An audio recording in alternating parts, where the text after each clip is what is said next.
Late one chilly autumn evening, Emily walked home from her late shift at the diner. The streets were unusually quiet, the wind whispering secrets through the bare branches of the trees lining the road. Just as she turned a corner, she saw an old woman standing under a flickering street lamp, looking lost and frail. "Excuse me, dear," the woman called out, her voice quivering.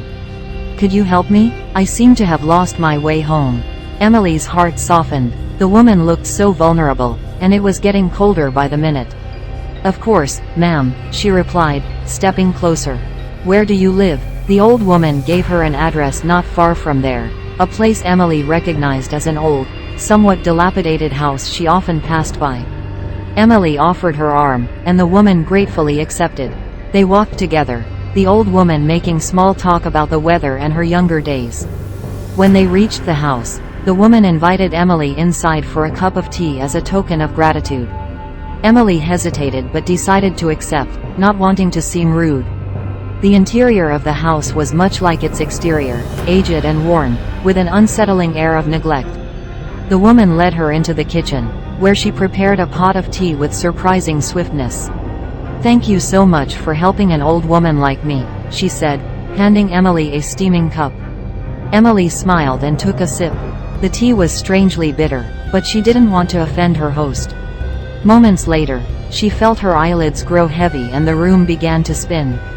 She tried to stand, but her legs gave way, and darkness engulfed her. Emily awoke to a cold, damp sensation. As her eyes fluttered open, she realized she was lying on a concrete floor in a dimly lit basement. Panic surged through her when she discovered her wrists and ankles were shackled. She wasn't alone. There were other young women around her, all in similar restraints, their faces etched with fear and despair. A creaking sound made Emily's blood run cold. The old woman descended the stairs, a malevolent smile stretching across her wrinkled face.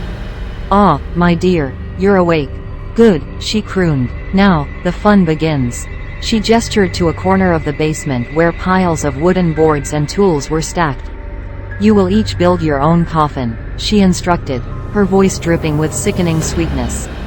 "If you refuse, well, let's just say I have ways of persuading you."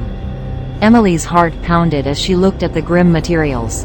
One girl, trembling with defiance, shouted, "We won't do it." The old woman's eyes gleamed with dark amusement. She pulled out a long, thin rod from the folds of her dress. With a swift, cruel motion, she struck the defiant girl, who screamed in agony as the rod made contact with her skin, leaving a searing red welt. "The choice is yours," the old woman said, her voice now cold and devoid of any pretense of kindness. "Build, or suffer." Days blurred into nights as Emily and the other women worked under the watchful eye of their captor. They were given just enough food and water to keep them alive, but never enough to dull the sharp edge of their hunger and thirst. Each refusal to comply was met with escalating cruelty. Emily's mind raced, desperately searching for a way out. She knew that once their grim tasks were completed, their fate would be sealed within the very coffins they had built. She whispered plans of escape to the other girls whenever the old woman left them alone, but fear and pain had broken many of their spirits. One evening, as the old woman stepped out to fetch something from upstairs, Emily saw her chance. She used a tool she had secretly modified to pick the lock on her chains. Her heart hammered in her chest as the lock clicked open. She freed herself and then worked quickly to release the others. "Now," she whispered urgently, "we fight." The women, their fear now mingled with a spark of hope, armed themselves with the tools and pieces of wood. When the old woman returned, they were ready. A fierce, desperate battle ensued, the basement echoing with screams and the sounds of struggle. In the end, they overpowered the old woman, binding her with the very chains she had used on them.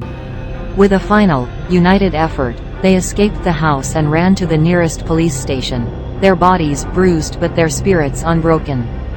The old woman was arrested, and her dark deeds brought to light. Emily and the others struggled to reclaim their lives, haunted by the memories of their ordeal but grateful to be free. The house was condemned and left to rot, a grim reminder of the horrors that had taken place within its walls. And as the seasons changed, the story of the old woman and her basement of coffins became a local legend, a chilling tale that parents told their children to warn them about the dangers that could lurk behind a seemingly harmless facade. Dear viewers, if you like to watch the scariest horror stories, do subscribe, like and share our channel. Thank you.